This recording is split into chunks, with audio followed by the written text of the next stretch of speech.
దేవునికి స్తోత్రం. ప్రియమైన వారలారా, రక్షకుడును ప్రభు అయిన యేసుక్రీస్తు వారి నామంలో మీకు శుభములు వందనాలు తెలియజేస్తున్నాం. దేవుడు మిమ్మలను, మీ బిడ్డలను, మీ కుటుంబములను దీవించి ఆశీర్వదించునుగాక. ఆమేన్. God bless you. దేవునికి స్తోత్రం. హల్లెలూయా. ప్రియమైన దేవుని పిల్లలారా, మనము మన అవసరాలకి ఎదుటి వ్యక్తిని, మన కొలీగ్స్ని, మనకంటే ఎక్కువగా పై స్థాయిలో ఉన్న వాళ్ళని అడిగినప్పుడు సహాయం చేస్తారు. ఒక్కొక్కసారి సహాయం చేయలేకపోవచ్చు. అయితే దేవుని అడిగినప్పుడు ఆయన ఖచ్చితంగా మనకి సహాయం చేస్తాడు. ఆయన వద్దకు మనం వెళ్ళినప్పుడు మనం ఏది అడిగితే అది దొరుకుతుంది అని పరిశుద్ధ లేఖనాలు సెలవిస్తున్నాయి. చూద్దాము లేఖన భాగము. 1 యోహాను పత్రిక 3వ అధ్యాయము 22వ వచనము 3వ లైన్ మనము చూసినట్లయితే అక్కడ ఈ రీతిగా రాయబడి ఉంటూ ఉన్నది. మనమేమి అడిగినను అది ఆయన వలన మనకు దొరుకును. దేవునికి స్తోత్రం. హల్లెలూయా. మనం ఏమి అడిగినను అది ఆయన వలన మనకు దొరుకుతుందంటండి. మనం ఏమి అడిగినను అది యేసుక్రీస్తు ప్రభువారి వలన మనకు దొరుకుతుందంట. అయితే ఇక్కడ ఒక కండిషన్ ఉంది ప్రియులారా.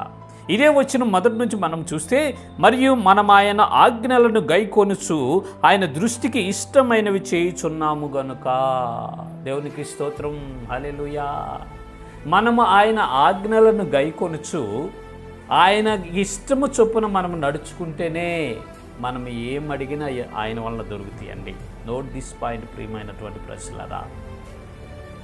ఎవరు పడితే వాళ్ళు అడిగితే ఆయన వద్ద దొరకదు.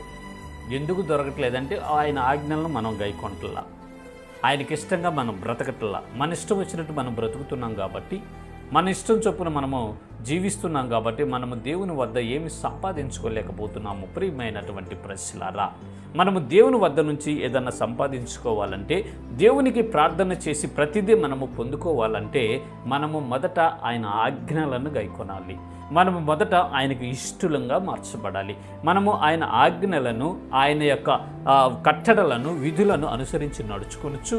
ఆయనకి ఇష్టలుగా మనము జీవించినప్పుడు మనము ఏది అడిగినను అది ఆయన అనుగ్రహిస్తాడు అని పరిశుద్ధ లేఖనాల్లో దేవుడు రాయించాడు. ప్రియులారా, ప్రియమైన దేవుని పిల్లలారా, ఒక్కోసారి మన ప్రార్థనలకు జవాబు రావటానికి కారణం ఏంటంటే, ఒకవేళ మనము దేవుని ఆజ్ఞలను పాటించటం లేదేమో, ఒకవేళ మనము దేవునికి ఇష్టంగా జీవించటం లేదేమో. ప్రియమైనటువంటి ప్రజలారా, ఎవరికి వారు వ్యక్తిగతంగా పరిశీలన చేసుకోవాలండి.